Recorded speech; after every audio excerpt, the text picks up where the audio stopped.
मधुकुंज नाम के एक गांव में एक लकड़हारा रामू अपनी बीवी गीता के साथ रहता था। दोनों दिल के बहुत अच्छे थे। रामू मालिक नारायण जी के यहाँ लकड़ियां तोड़कर लाने का काम करता था और उसे उसी के कुछ पैसे मिलते थे। एक दिन ऐसे ही लकड़ी काटने के बाद रामू ने नारायण जी से कहा, साहब, आप मुझे काम की जो पैसे देते हैं वो बहुत ही कम है। मेरी विनती है आपसे कि कृपया कुछ पैसे बढ़ाइए। ये क्या कह रहे हो तुम रामू? मेरे यहाँ सभी को एक समान पैसा दिया जाता है, ऐसे में मैं तुम्हें ज्यादा पैसे क्यों दूं? लेकिन साहब जी, मैं हर दिन कड़ी मेहनत करता हूँ, पेड़ काटता हूँ और भारी बोझ भी उठाता हूँ। हाँ तो क्या हुआ, ये तो सभी करते हैं। देखो रामू, मैं जितना देता हूँ वो बराबर ही है। लेकिन साहब, इतने से पैसों में मैं परिवार का गुजारा कैसे करूँगा? मैं तुम्हें कोई ज्यादा पैसे नहीं देने वाला।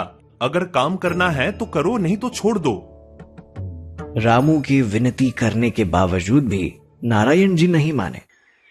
रामू दिन भर काम के बाद घर लौटा तो गीता ने पूछा, जी आ गए आप? आपका दिन कैसा था? हाँ, लकड़ियों का बहुत बोझ उठाना पड़ा। जी आप बहुत मेहनत करते हो। अभी घर चलाना है तो इतना तो करना ही पड़ेगा ना। आप कहो तो मैं भी चलूं आपके साथ, आपको मेरी मदद हो जाएगी। अरे नहीं, तुम घर संभालती हो वही बहुत बड़ी बात है मेरे लिए। बाहर मैं संभाल लूंगा, तुम चिंता मत करो।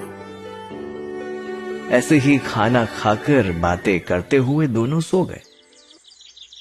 अगले दिन रामू रोजाना की तरह अपने काम पर गया। लकड़ी काटने के कुछ देर के बाद एक जरूरतमंद बूढ़े इंसान किशन जी ने उसे आवाज लगाई, अरे सुनो तो बेटा, हाँ, क्या पास में कोई खाने की दुकान है? हाँ, मैंने 2 दिन से खाना नहीं खाया है। हाँ, जी बाबा, दुकान तो है लेकिन काफी दूर है, आपको बहुत दूर तक चल के जाना होगा। कोई बात नहीं बेटा, कोई बात नहीं। हाँ, मुझे बहुत भूख लगी है, मुझे वहां तक जाना ही होगा। हाँ, बाबा, आप चाहे तो मेरा खाना खा लो। हाँ? नहीं बेटा, नहीं, तुम्हारा खाना नहीं खा सकता मैं। मुझे तुम्हें परेशान नहीं करना है। हाँ, नहीं, मुझे बिल्कुल भी परेशानी नहीं है बाबा, हम दोनों साथ में खाते हैं। आइए बाबा। दोनों ने साथ में खाना खाया और किशन जी वहां से चले गए। रामू भी अपना काम करके घर पर लौट के आया। जी क्या हुआ, आप परेशान लग रहे हैं? रोज ये ऐसे लकड़ी काटना और ऊपर से पैसे भी इतने कम मिल रहे हैं, ऐसे में हमारा गुजारा करना तो बहुत कठिन है। आगे चलकर हमें बच्चा हो गया तो हम क्या करेंगे? हाँ? हमें इस बारे में भी तो सोचना होगा ना। क्यों? आप सही कह रहे हैं। अगर हम खुद का कुछ करें तो मतलब आप तो लकड़ी काट रहे हो, वो आप खुद शहर जाके बेच दो, इससे हमें ज्यादा पैसे भी मिलेंगे। तुम्हारी बात तो सही है गीता, लेकिन शहर में इतनी सी लकड़ियाँ कोई नहीं खरीदेगा। हमें ट्रक भर के लकड़ी लेके जानी होगी। और इतनी लकड़ियाँ इकट्ठा करने के लिए 2-3 महीने तो लग ही जाएंगे ना, तब घर में पैसा कहाँ से आएगा? ऐसी जिंदगी है हमारी, हम कुछ नहीं कर पा रहे हैं। हे भगवान, अब आप ही कुछ रास्ता दिखाइए। चिंता करते हुए ही दोनों ने पूरी रात बिताई। अगले दिन रामू फिर अपना काम करते हुए लकड़ी काट रहा था। तभी किशन जी फिर से एक बार उसके पास आकर बोले, बेटा, तुमने तो कल मुझे खाना खिलाकर मेरी मदद की, लेकिन क्या तुम मुझे बता सकते हो की दुकान कहाँ है, हाँ? ताकि मैं वहाँ जाके खाना खा सकूं। लेकिन बाबा जी, वो दुकान काफी दूर है, क्या आप वहाँ तक जा पाओगे?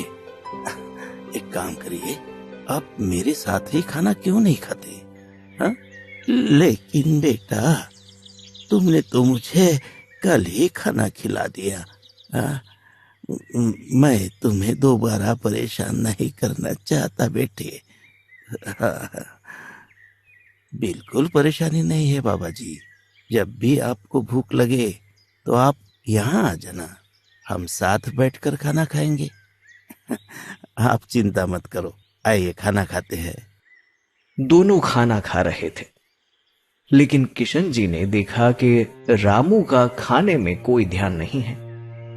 रामू को परेशान देख किशन जी ने पूछा, रामू बेटा, तुम परेशान लग रहे हो, कुछ समस्या है क्या? हाँ? नहीं नहीं बाबा जी, ऐसा कुछ नहीं है। बेटा, तुम मुझे बता सकते हो इतना परेशान क्यों हो रामू बेटा? हाँ? बाबा जी, असल में मैं पेड़ काटने का काम करता हूँ, लेकिन मुझे पेड़ शहर में जाकर बेचने हैं। उसके लिए मुझे ट्रक भर के लकड़ियाँ लगेंगी, फिर वो लकड़ियाँ शहर ले जाने के लिए ट्रक और पैसे भी लगेंगे। लेकिन अगर मैं अपने साहब के लिए काम नहीं करूँगा तो मेरे पास खाना खाने के भी पैसे नहीं होंगे। मुझे समझ नहीं आ रहा है मैं क्या करूँ।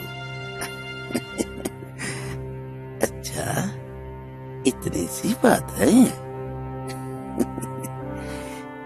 रुको, ये लो बेटा, ये लो मटकी। अब से जब भी तुम्हें खाने की जरूरत होगी तो तुम इस मटकी से मांग लेना, हाँ? ये तुम्हें खाना दे देगी।